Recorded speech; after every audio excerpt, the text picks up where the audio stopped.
Hello, welcome to Everyday Experts. I am El Hoste, World Crusher Joker, or Sir Joker, as some of you wonderful people like to call me. Um, Today I have a very interesting, wonderful young lady who I have had the privilege of knowing probably about a good 20, 25 years. One of the people who has been mentorish to me in my profession. She's a mental health counselor, and as you all probably know, the parents in the room, she's a mom now, and that kind of takes over your whole life and dominates your whole life. Um, Randi is actually probably one of the nicest people I know. And I say that about few people, but she probably is one of the nicest and most decent people I know. Um, Her anniversary to her wonderful husband, Mr. Dan, is coming up in a couple of weeks or next week, one or the other. I don't remember off the top of my head, and it's going to be 19 years. So we're going to get into all of that. We're going to get into the adoption process and um, her weird addiction with boy bands, New Kids on the Block, and stuff like that. Who she's been to like 47 concerts for them. But Randi is many things: kind, caring, wonderful, great listener, great therapist, great human, an awesome softball mom. Trying to change that, trying to get on team basketball. But without further ado, I present to you Miss Randi Giebel.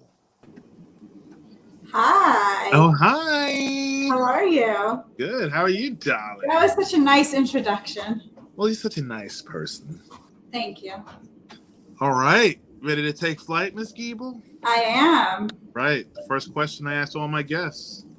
If you could be a vampire, a werewolf or wolf, a zombie, a ghost, or a serial killer, which would you pick and why? I'm picking the ghost. Oh my God, everybody picks ghosts. Why are you picking a ghost, Miss I'm Giebel? picking the ghost so I could be invisible and just visit people without them knowing, but then appear if I need to. You mean visit or haunt people? Visit certain people, haunt other people. Oh, okay. I can think of one person that we know you would definitely haunt.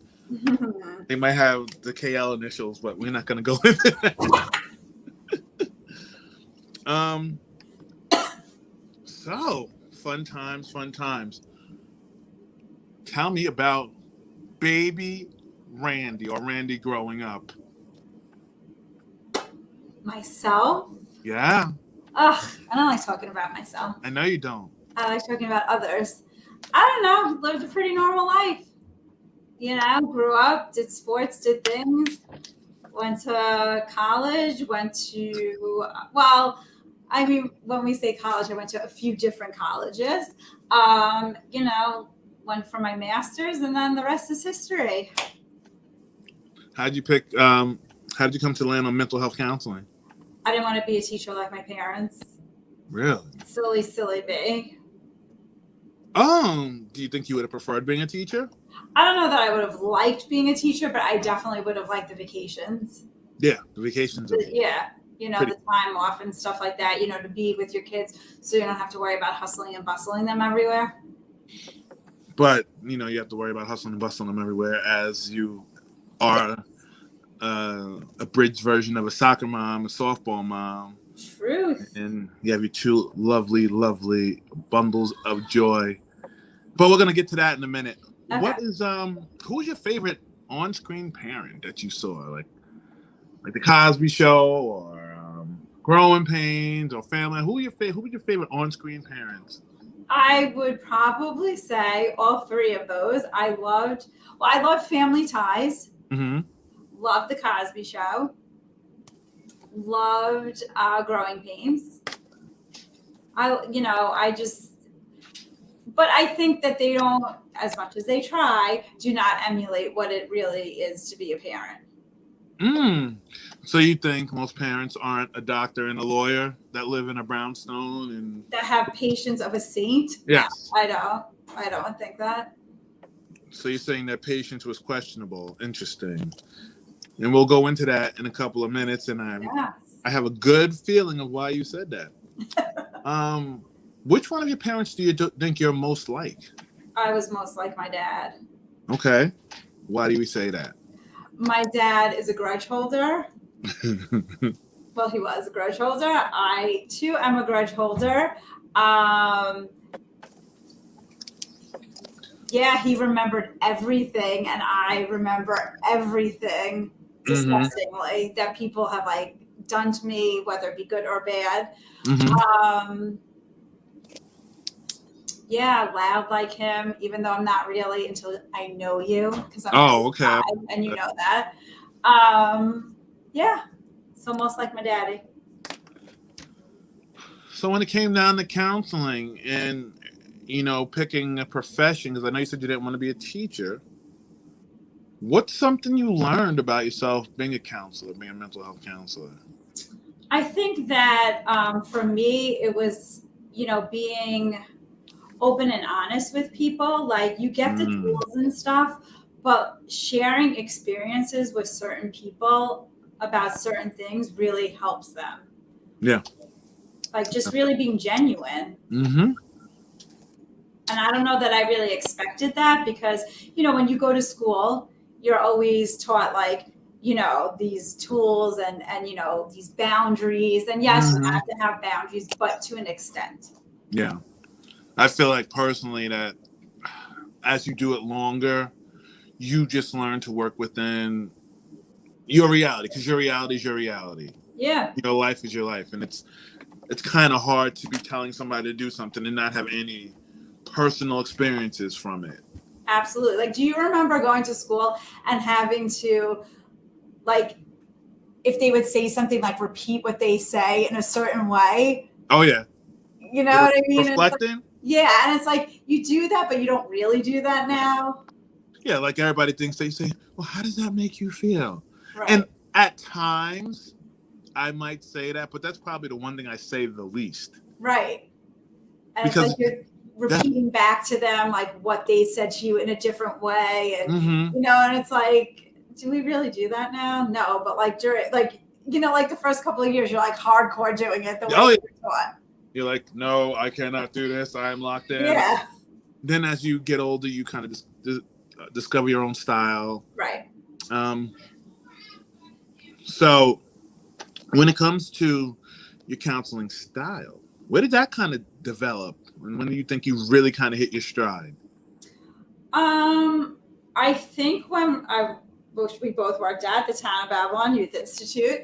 Yeah. I think that like I knew the type of people that I like to work with, and like they geared that towards me. Like I knew I couldn't counsel younger kids. Like it just to me felt like a waste of time.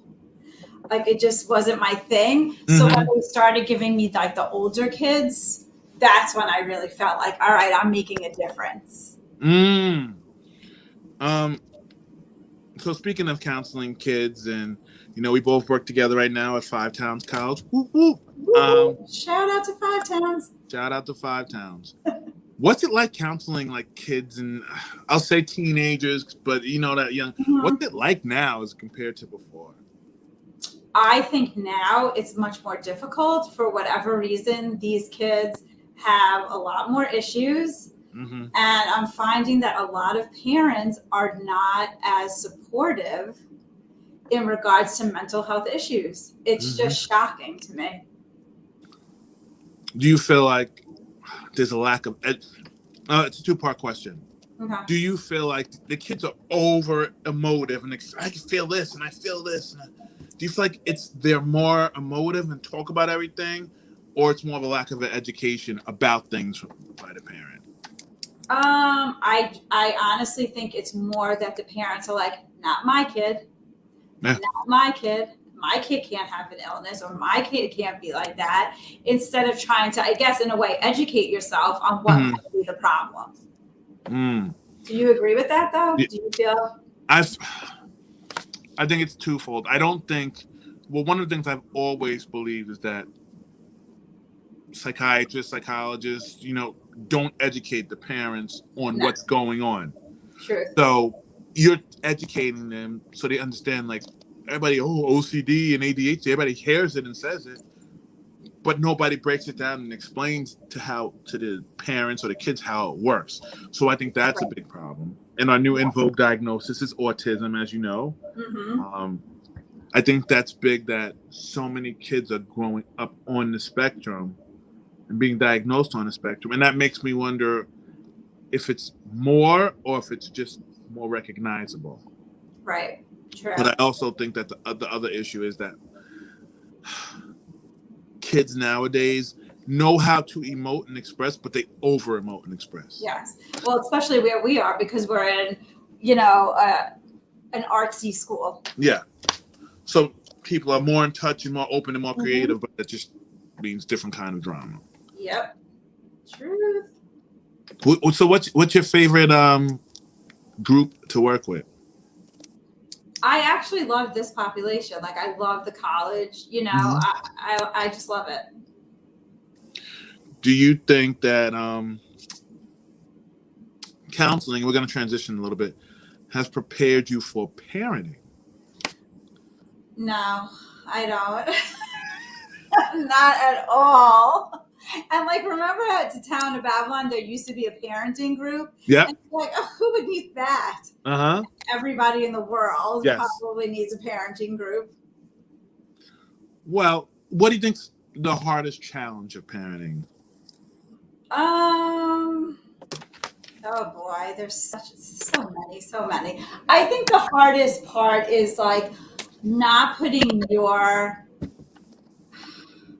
stuff on your kid, number one. Also trying to let your kid be an individual and make their own decisions, even if you know that it's not a good one. Yeah. I think I don't even have a teenager yet, so you can borrow one of mine. I got thanks. 3. No thanks. Send them all over, one at a time. They can torment your life. Do you think? What do you see as an outsider who's worked with parents?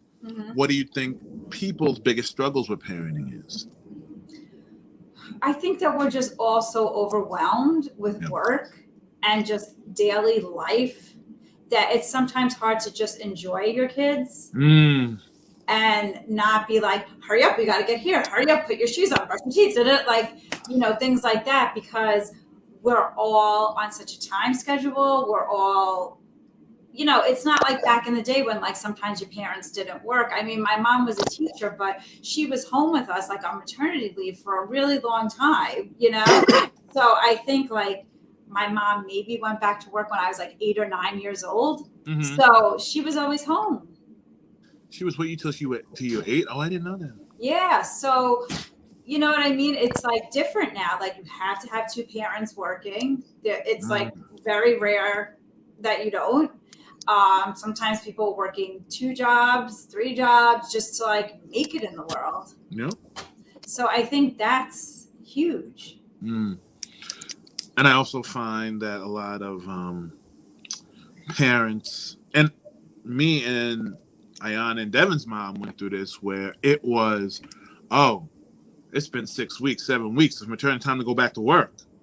Yeah. And you can't afford to be out of work. Yep.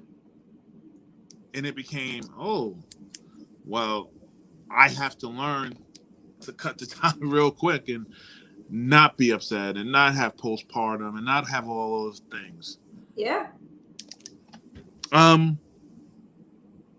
So is teaching parenting skills different than going through the situations as 100%. for you? 100%. So like I'll be doing something knowing in the back of my mind, like, this is horrible parenting. This is horrible parenting. Why am I doing this? But I just can't stop myself. And sometimes you kind of like, just like, all right, I just got to get this done. Yeah. So yes, it's definitely, you know, when you're in the heat of the moment, you can't just sometimes like sit back and be like, okay, Randy, let's use our counseling skills and what we teach parents. It's just impossible. Yeah, I love it. So we talked about you are an adoptive parent, and it was interesting because you said you don't think it should be labeled that. Correct. Please explain.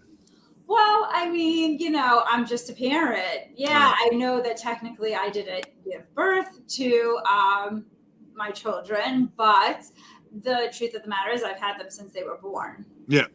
You know, I mean, so they're my kids. I'm their mom. They don't really, you know any different. I mean, they do know as much as they can understand that, you know, I didn't carry them per se, but they don't really know any different. Do you think that do you think the adoption process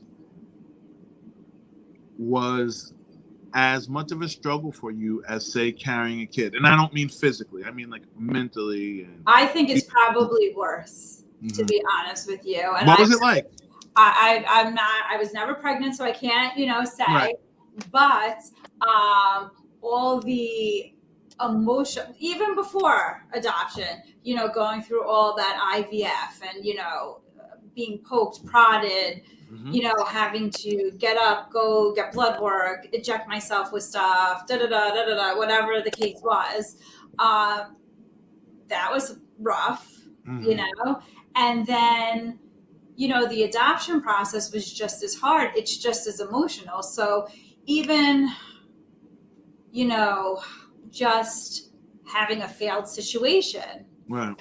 It's almost like having a miscarriage. You know what I'm saying? I know that, you know, my body physically didn't do anything, but all those emotions are still the same because you were so excited that this little person was going to be in your life, and now they're not.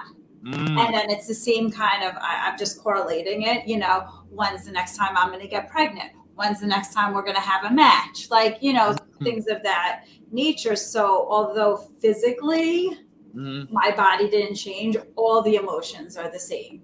And I can't say my body didn't change because I'm sure I stress ate like, you know, crazy during that time.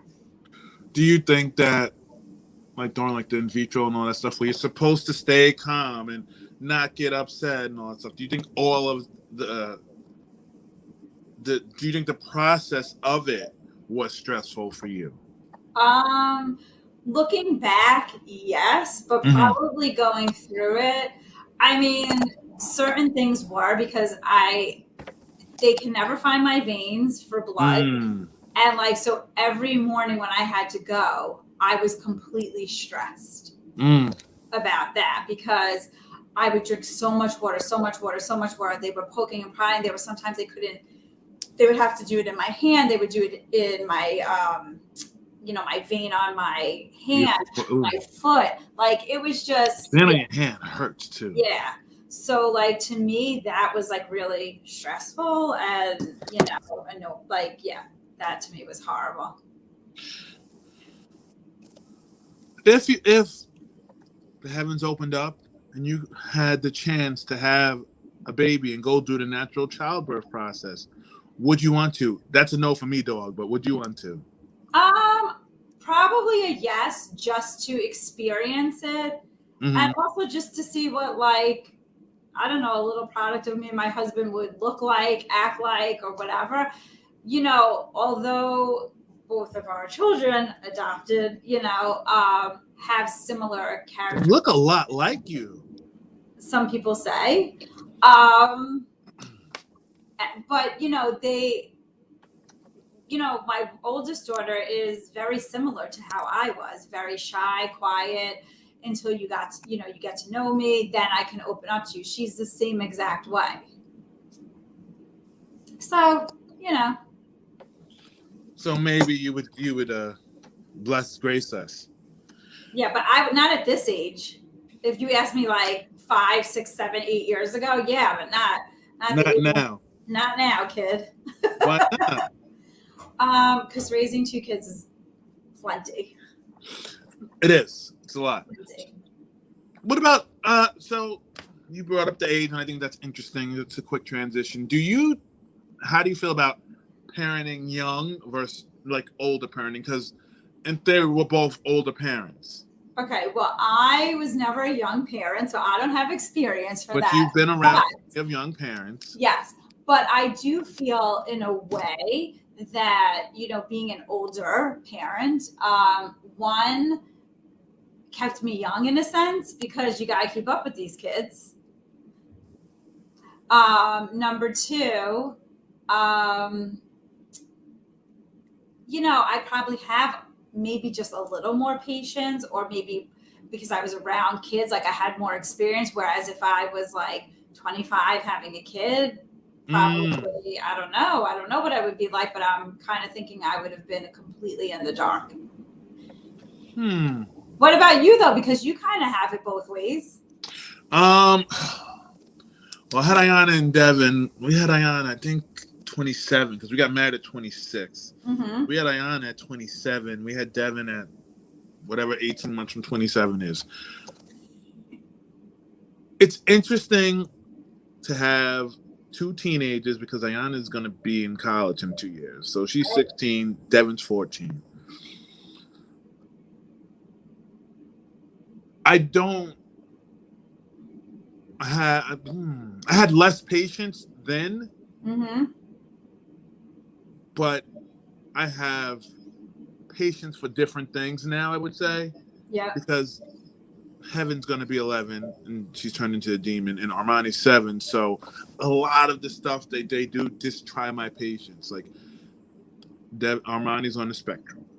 Heaven's got ADHD. So it's always noise. And that's one of the few things that really just irks my soul. Always moving around, always fidgeting, because we deal with it all day at work. Yep. I deal with it all day in the house, in the OPWDD house. It's all you hear is noise and stemming and people talking and talking and talking. So a big adjustment for me was actually, I had a long time when I didn't have kids living with me. Right. So a big adjustment for me was, they would come on the weekend, and Ayana and Devin have always come on the weekend for us, since they were like 2 and 1 or whatever. But being in the house full time with kids again, that's something that's an adjustment for me. But I also think, like, back then, like, I don't know, like, we're more set in our careers now. Like, where, back then it might have been a struggle. I mean, it's still a struggle now, don't get me wrong, but I'm just saying it might have been more of a struggle, back then, because we weren't at, like, the quote unquote top of our careers, so to speak, or whatever you want to say, or more secure in our careers, I guess you could say. Yeah, I agree. I think that the stability helps. You have more flexibility to be like, okay, like every year pretty much, winter break I take off a week, and sometime in the summer I take off a week. Right. There was points when we were at like Tab and all that, we couldn't do that. Yeah. Because you had to work. Yeah. Like your modified schedule. It's not full time, but it's close enough, but it also allows you to do a lot of the things you want to do. Right. So tell me about how you, speaking of your schedule, how did you set up your schedule to allow you to have the optimal amount of time with your darling cherubs?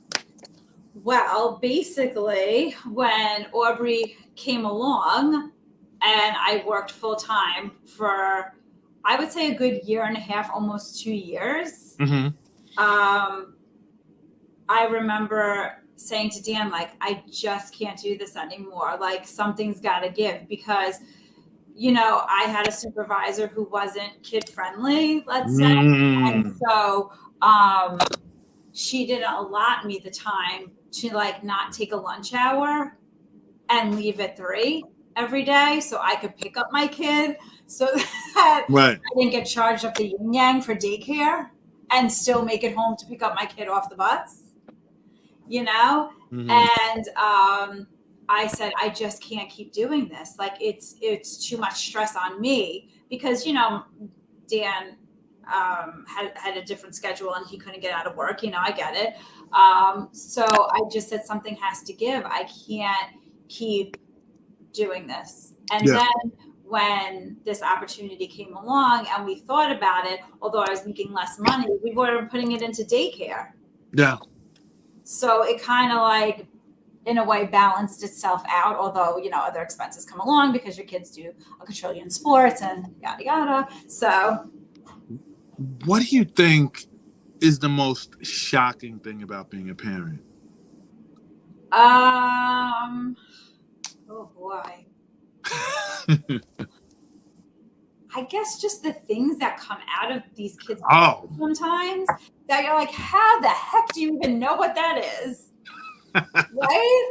Like, yeah. It's crazy. And I think, for the little one, because she, I guess, wanted to be a big kid and she still does. So like she was walking at 10 months old and like, so like she just to me has been an adult since like she was a year old. Like walking, talking, saying like crazy things, like since she's probably 1. I love it. You told me something makes you live it. I know a lot of things make you live it, but what about parenting makes you live it? They never listen. Oh, this could be like, there are 2 things.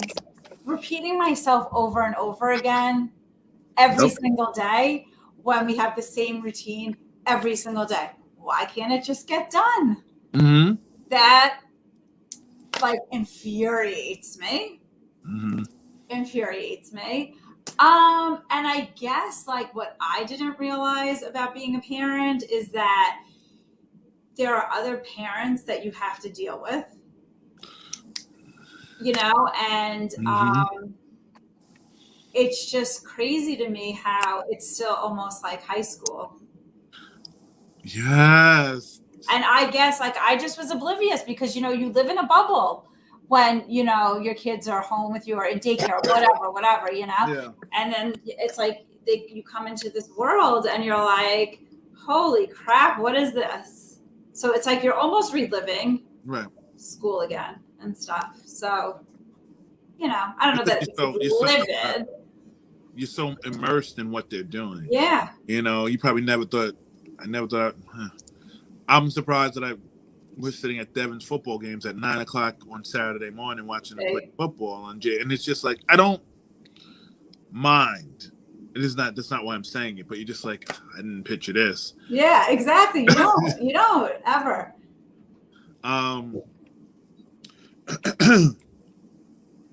What about parenting during the COVID, during the lockdown? How did that was the worst either affect or change or make better or make worse? It was the worst experience of my life.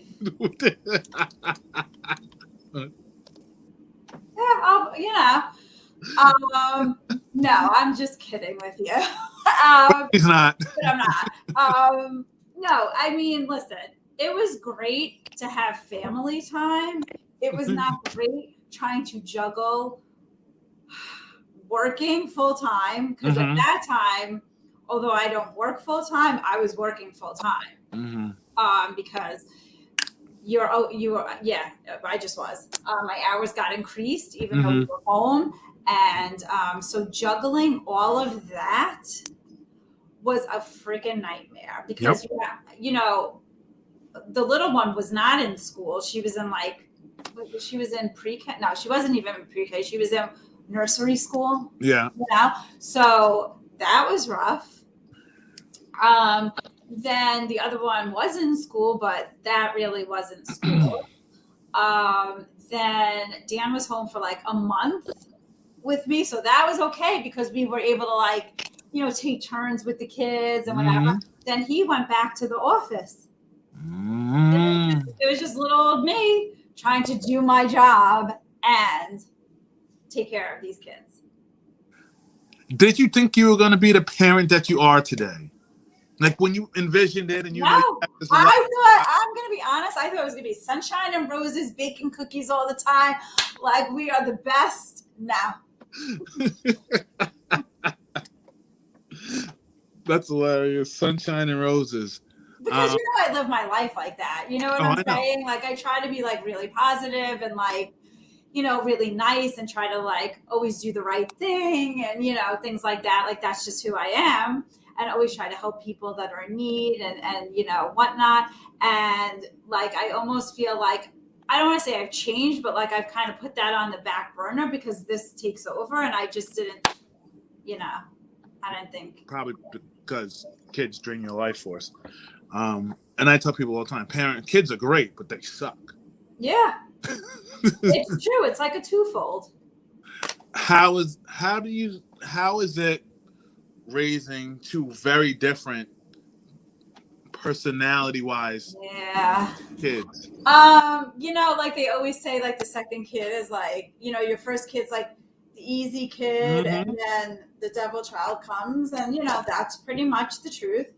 I wouldn't say like Haley was perfect, but like she was pretty close to it compared to what Aubrey is. Yes. And like I love, everyone loves Aubrey because she's definitely her own person, and that's great. Mm-hmm. But from a parental standpoint, she's very stubborn.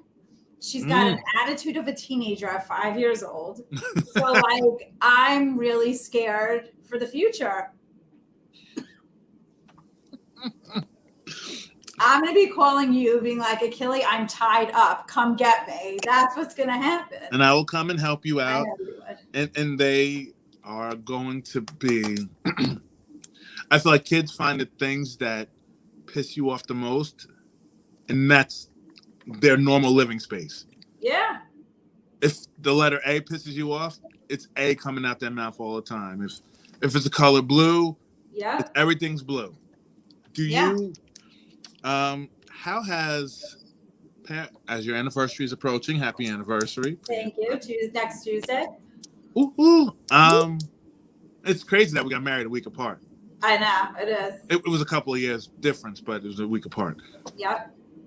How has your relationship changed with Mr. Giebel from pre-parenting to now? Well, we don't have any free time. I know a great babysitter. Yeah, I do too. It's hard to like schedule stuff. Like, okay, for example, we need to get a new bed, and it's like, do we get someone to watch the kids so we could just do that in peace?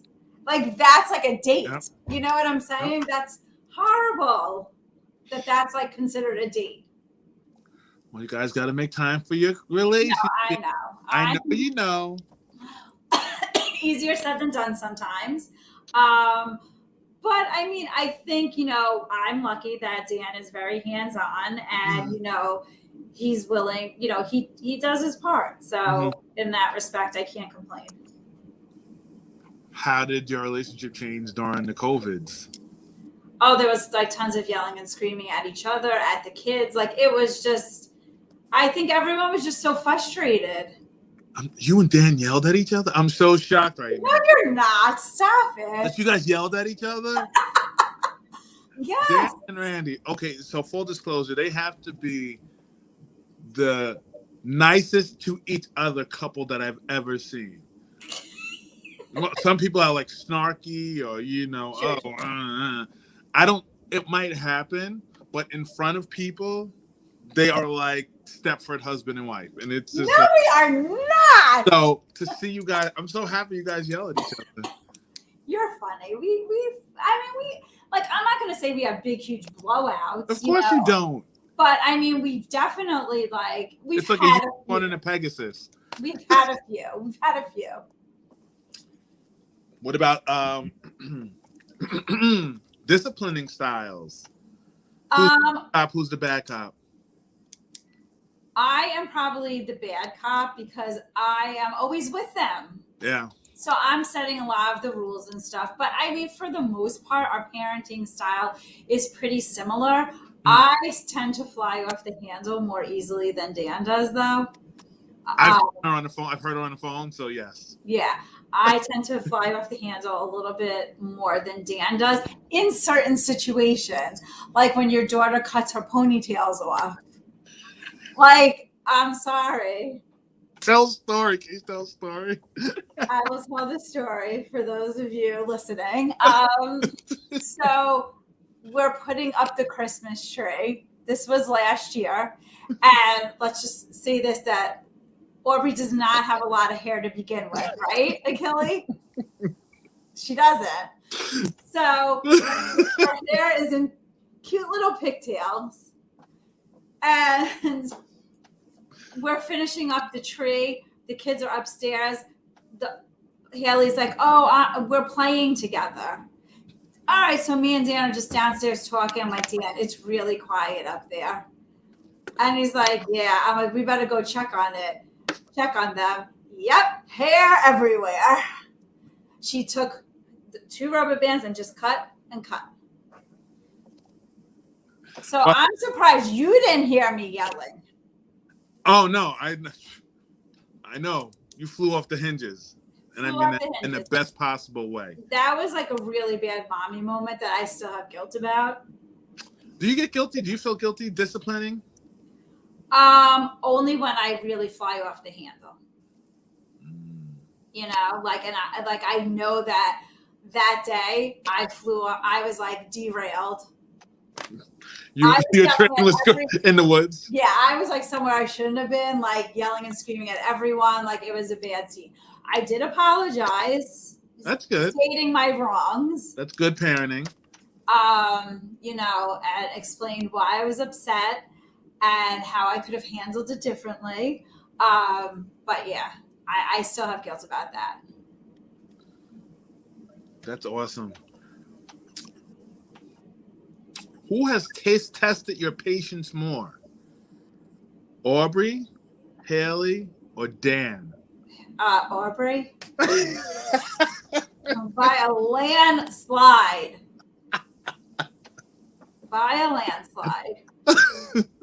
I mean, like today, she was like, can I wear Crocs to school? So I said, no, you cannot wear Crocs to school because you have gym today. You have to wear sneakers on gym day. She's like, well, I just won't play gym. I said, well, it's part of your day today. You need to play gym. And then she kept singing, I'm not going to play gym. I said, Aubrey, do what you want. At that point, I just was like, okay. But she wore the sneakers. Picking your battles is very importante. Yes, it is. So, as we go into the less fun part, okay. Let's just your obsession with New Kids on the Block. It's not just New Kids on the Block. You know, I'm obsessed with a lot of different people. Boy bands. Well, I wouldn't call Dave Matthews a boy band. Oh, well, let's start with New Kids on the Block. And your obsession with boy bands. Dave Matthews. Yes, I'm obsessed. I can't help it. I don't know where it started or why. I just love music, and I absolutely love boy bands. You also mentioned Dave Matthews. Yeah. Band. Which all have only males in it, but they're not a boy band, but technically. So it's a man band. Yeah. A man band? Is that like a man bun? So if you could only pick one group to see one time for the rest of your life, just once. So if you pick that group and you see them, you can never see them again and never hear any of their music again. New Kids on the Block or Dave Matthews? Wait, I could only see that band for the rest of my life? One time. So you say, I'm going to see Dave Matthews this one time or New Kids this one time. That's the only time you're going to see them for the rest of your life. Oh. And that's the only, you get to go to that last concert. Wait, am I still, if I pick the one, do I still get to see the other band like over and over again? Or this is my only concert? This is your only concert. Crap. Ugh. This is so hard because New Kids on the Block was like my, like teeny bopper self. Yeah. And, Dave is like my adult self. So I hope the New Kids on the Block will forgive me for saying this, but I'm probably going to go with Dave Matthews. He puts on a much better show. Oh, really? Yeah. Who's your favorite new kid? Okay, so when I was younger, it was John Knight. Obviously, he's the, one I would not be able to marry. Now it's Donnie Wahlberg. Who's your favorite new kid? Who's my favorite new kid? I don't even know their names. Oh. The one that goes, that one. You know the songs. Of course, I know some of the songs. Whose concerts have you been to more, Dave Matthews or New Kids? Dave Matthews. So, question, because you said New Kids was your obsession when you were a teeny bopper. Yeah. How many New Kids concerts have you been to in the last 5 years? I can't. You might need to get Kelly Smith on your show. Oh God, it's probably equal to Dave. It's equal? In the last 5 years, it's probably equal to Dave. Yeah, because there were times that I saw New Kids on the Block 2 or 3 times in 1 year. Oh, that was a year? I thought it was like 5 months. Well, it could have been. So yeah. So you go into your ultimate concert. Who's opening? Who's the main act? And what song is the main act singing to close it out? Oh God, but there's too many choices for that. I can only have 2 people. Oh no, I said act. An act could be a group. It could be a band. Okay, so that's what I'm saying. We'll have an opening. We'll have a second performer. Okay. We'll have a main performer. Okay. And then we'll have a closing act. So you get 4. I got 4. Okay. I'm gonna say. I don't know what order I would do this in, but I would definitely pick Michael Jackson because I never got to see him in concert, and like that's one thing I regret. Mm-hmm. I know for those of you out there that hate him because of what he did, I'm not a fan of what he did, but I do like his music. Mm-hmm. I would probably say Linkin Park. Really? This is getting interesting. Dave Matthews and probably New Kids on the Block. I don't know what order. Who would be the closing act and what song would they perform? It would probably be Dave. Okay. And I don't know what song. There's too many to choose from. Okay. But yeah, too many to choose from. I don't know what his. I don't know. Okay. Too many to choose from. Because like I go through phases of what songs I really like of his versus what I don't. What's your favorite Dave Matthews Band song? What are your favorite? My favorites. Mm-hmm. The Stone. Stone. You said that, yep. Gray Street. You said that too. Recently Captain. Oh, I didn't know. Number 41. Like I just have so many. Stolen Away on 52nd Street. Yes, Stolen Away on 52nd Street is definitely one of my favorites. Stay or Leave, is that a song? Who? Stay or Leave? Yep, Stay or Leave, yep. Those are the 4 you told me, and not Captain of 41. Okay, well, see, this is what I'm saying. It's always changing. What song would be a wedding song? From Dave Matthews? Mm-hmm. Sheesh. I don't know, because he doesn't really have good music. Well, he doesn't really have good wedding music. I mean, I know people who have gotten married to like Crash, Into Me, or Crush. That's just so every day. Interesting. You mentioned MJ and the stuff he did off the stage. Mm-hmm. R. Kelly was another person who did stuff off stage. Mm-hmm. How do you feel about separating the art from the artist? It's very hard. Yeah. I think, but like I still listen to Michael Jackson. Mm-hmm. You know what I'm saying? But like if he was alive now, would I buy his music? Not so sure. Interesting. What about R. Kelly? You not like R. Kelly? You not? No, I do like R. Kelly. But what he did, I don't know if what he did was worse, but it was horrific. Well, he got child trafficking. Yeah. Charges. Yeah. And what was the other thing? I couldn't even watch the whole special. Oh, because it was so disturbing. The stuff that they were saying that he was doing to people, and what's sad is that other people in the industry knew what he was doing and they just ignored it. Let it happen. Exactly. Yeah. Racketeering. So he got racketeering, Yes. and he got child trafficking charges. Yeah.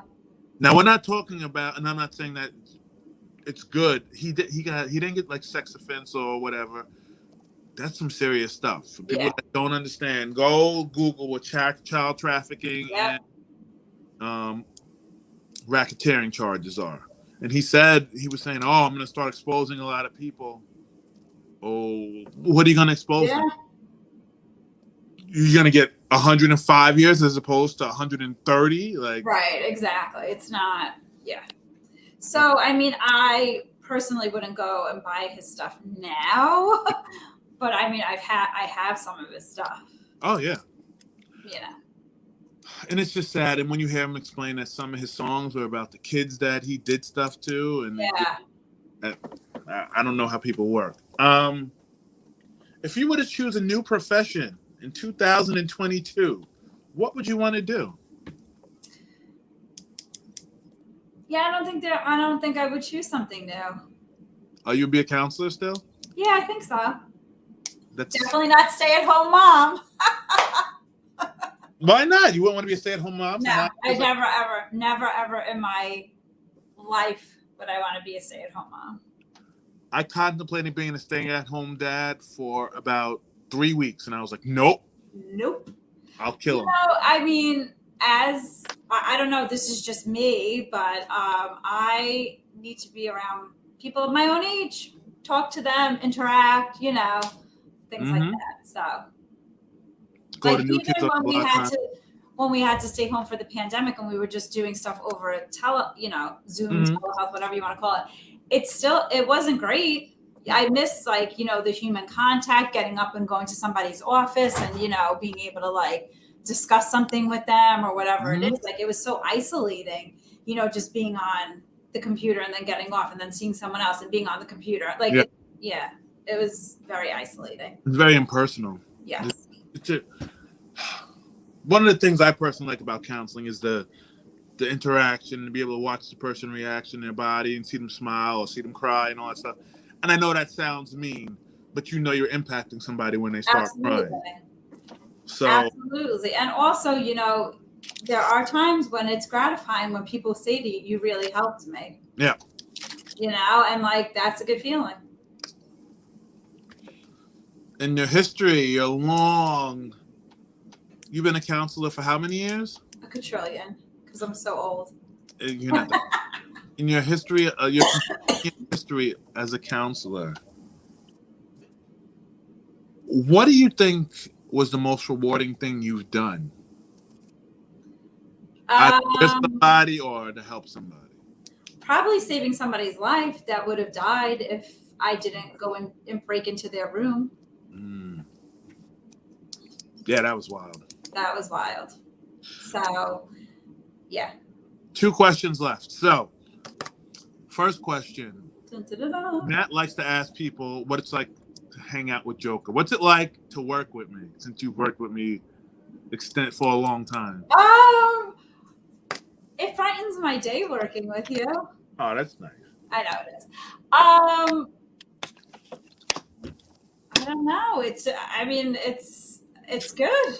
You're very, you know what it is, because we balance each other out very well. So what I lack, you make up for, and vice versa. Well, yes, I like everything because you're the supervisor. Yeah, whatever.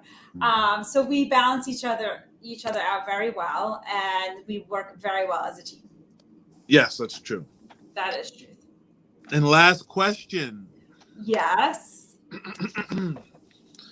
If you could be any superhero or supervillain, who would you be and why? And you could pick both if you want. Okay, so don't kill me, but I don't really know a lot of superheroes or villains. I mean, I would say Wonder Woman just because I know her. I don't have a reason to that. Okay, so we'll expand your. If you could pick any hero or protagonist, good guy or bad guy, and you can pick both if you want, or woman, if it's up to you. Oh, I don't know. I I've never been like somebody who like wanted to be like somebody else. Mm-hmm. So I guess I'm just okay with who I am. So I don't need to be like superhero. You don't have to be superhero. Could have just been here.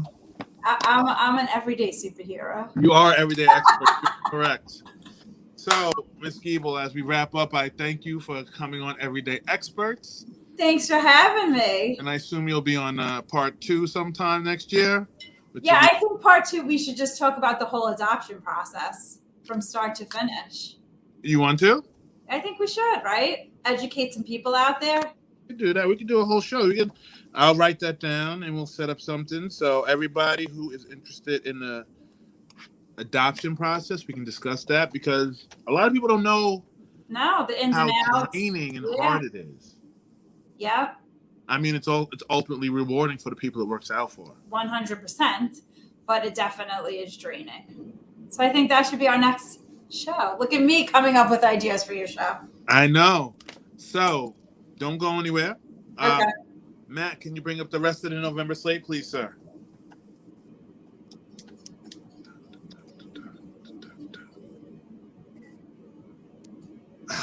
The 13th, we have Mr. Kramer coming on. He's going to talk about growing up in the Midwest and living with cerebral palsy. And the 20th is the basketball roundtable. I'll have Ray back. I'll have a couple of his assistant coaches. And I will have Shannon, who is girls varsity coach. And on the 29th, I have Max Williams, who is one of Mr. Fishbeck's friends. And he told me his life's the real life Truman Show. And we're going to talk about that in his newest project. So thank you for tuning in to Everyday Experts. Randy, Beth, thank you. Thank you. Out right there. And in the words of the immortal Mork from Ork, Nanu, Nanu. Joker out.